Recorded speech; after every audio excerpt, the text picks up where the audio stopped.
నమస్తే, welcome to our channel.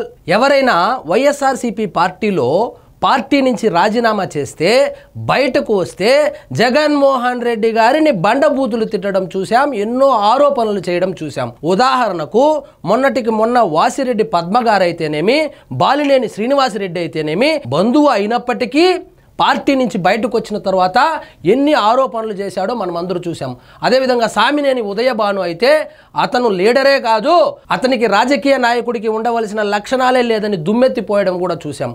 కానీ సమకాలీన రాజకీయాలకు భిన్నంగా చదువుకున్న వాళ్ళు రాజకీయాలు చేస్తే ఏ విధంగా ఉంటుందో మన జీవీ రెడ్డి గారు మరొక్కసారి నిరూపించారు. అదేమిటంటే పార్టీ సభ్యత్వానికి పదవికి రాజీనామా చేసినప్పటికీ సరే, కారణాలు ఏవైనప్పటికీ రాజీనామా అయితే చేశాడు. రాజీనామా చేసిన తర్వాత మొట్టమొదటిసారిగా ట్విట్టర్ వేదికగా చంద్రబాబు నాయుడు గారి గురించి స్పందించాడు.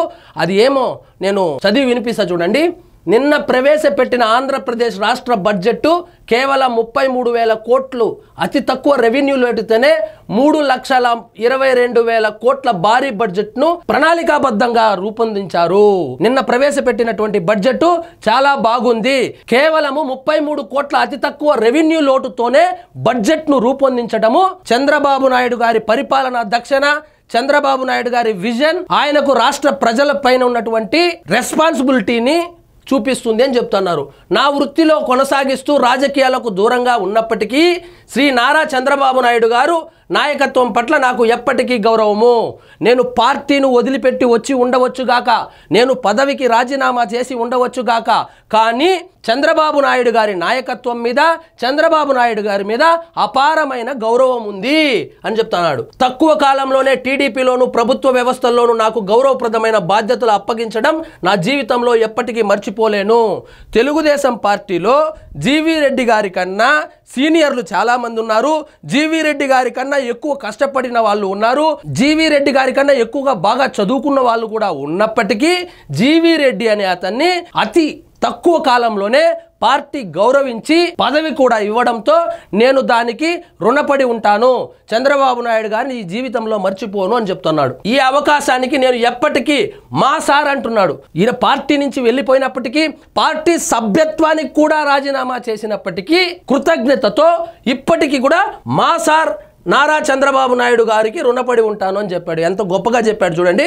ఆంధ్రప్రదేశ్ అభివృద్ధి, ప్రజా సంక్షేమం కోసం 2029లో కూడా మా సార్ ముఖ్యమంత్రి అవ్వాలి అంటున్నాడు. ఈ 2024లోనే కాకుండా వచ్చే ఎన్నికల్లో కూడా 2029లో కూడా మా సార్ చంద్రబాబు నాయుడు గారు ముఖ్యమంత్రి కావాలి, ఆంధ్రప్రదేశ్ అన్ని విధాలుగా అభివృద్ధి చెందాలి, జగన్మోహన్ రెడ్డి చేసిపోయినటువంటి అస్తవ్యస్త పరిపాలన గాడిలో పడాలి అని చెప్పి మనస్ఫూర్తిగా కోరుకుంటున్నారు. జీవీ రెడ్డి లాంటి వాళ్ళు ఈ తరం నాయకులకు ఆదర్శంగా నిలవాలి. పార్టీ నుంచి బయటకు వచ్చేయంగానే అంత బురద తీసి పార్టీ మీద, పార్టీ నాయకుడి మీద వేయకుండా హుందాగా వ్యవహరించాడు. అదేవిధంగా తెలుగుదేశం పార్టీ కూడా ఆయన్ని గౌరవించింది. చంద్రబాబు నాయుడు గారు అవకాశం కల్పించారు కాబట్టి ఈ కేసులో ఇది okay. But YS Jaganmohan Reddy విషయంలో వాళ్ళు చెప్పేదాన్ని నిజాలే. బాలినేని శ్రీనివాసరెడ్డి చెప్పింది నిజమే, సామినేని ఉదయభాను చెప్పింది నిజమే, వాసిరెడ్డి పద్మ చెప్పింది కూడా నిజమే. ఎందుకంటే అవన్నీ మనకు కూడా తెలుసు కాబట్టి. ఇక్కడ పరిస్థితి వేరే కాబట్టి చాలా హుందాగా వ్యవహరించాడు, చాలా హుందాగా స్పందించాడు.